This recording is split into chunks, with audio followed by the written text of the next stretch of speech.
Османската империя живя векове под маската на блясък, но в действителност беше ред, изграден върху гниене, подкуп и невежество. Да бъдеш държавник изглеждаше като почетна длъжност, но великите везири и пашите стояха най-близо до сабята на султана. Една грешка или една погрешна дума бяха достатъчни, за да попаднат под брадвата на палача. В османския ред нямаше справедливост, нямаше закон, нямаше разум. Имаше само страх. Изразът «да носиш главата си под мишница» най-добре обобщаваше лицето на тази прогнила система. Един от най-поучителните примери беше Ахмед паша, влязъл в историята като пашата на 1000 парчета. Неговият възход и ужасен край бяха достатъчни, за да покажат колко жалък беше този строй. Ахмед паша беше син на обикновен спахия. Той нямаше образование. Единствената му добродетел беше бързият и чист почерк.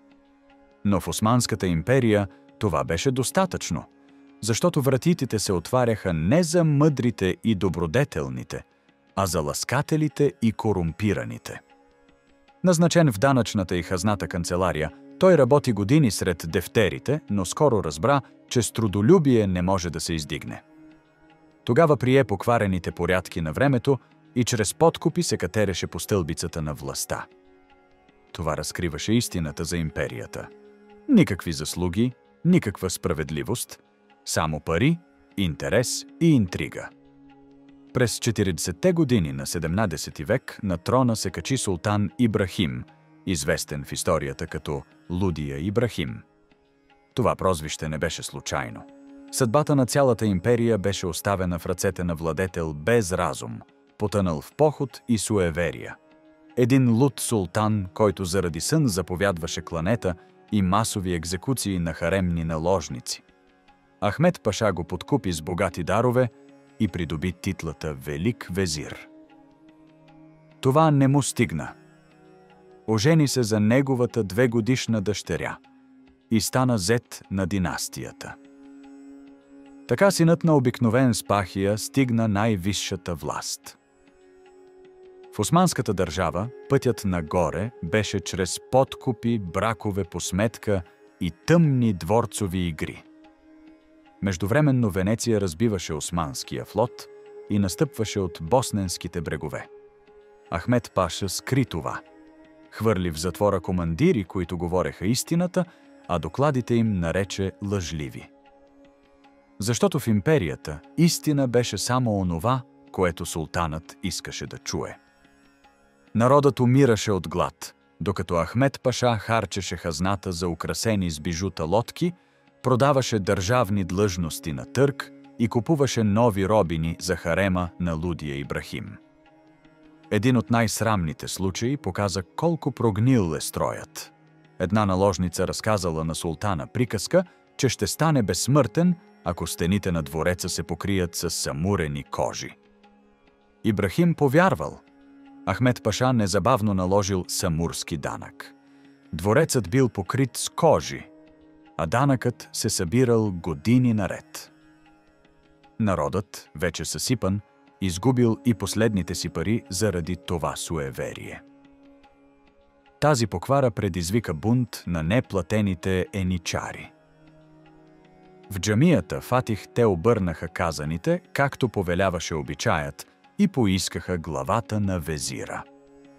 Докато получаваха заплати, този корпус изпълняваше всяка мръсна работа. Без пари веднага въставаше. Не можеха пряко да искат смъртта на султана, затова изискаха главата на Ахмед паша. Лудия Ибрахим, лишен от разум, предпочете да защити своя зет. В крайна сметка, бунтът стигна до портите на двореца и султанът беше свален. Ахмед паша избяга, но остана сам.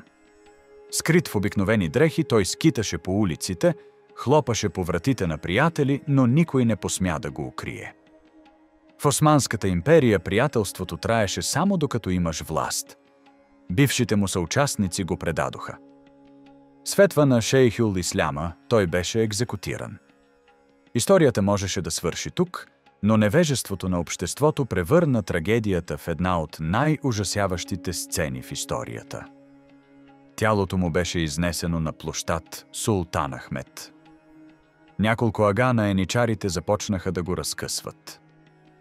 Народът вярваше, че човешка мас лекува ревматизъм. Суеверните тълпи се тъпчеха една друга за парченце. Еничарските водачи бързо превърнаха трупа в кости и вътрешности.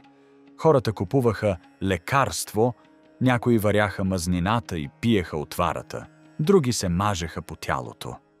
Тази варварщина доказваше колко назадничаво и потопено в суеверия беше османското общество. В действителност, Османската империя нямаше нищо общо с слава или величие. Това беше строй, в който владееха потисничество, невежество и алчност. Докато другаде възходяха науката, разумът и правото, османците оставаха приковани към суеверия, лудост и кървави интриги. Историята на Ахмед Паша не е само съдбата на един човек. Тя е огледалото на варварството на цялата империя.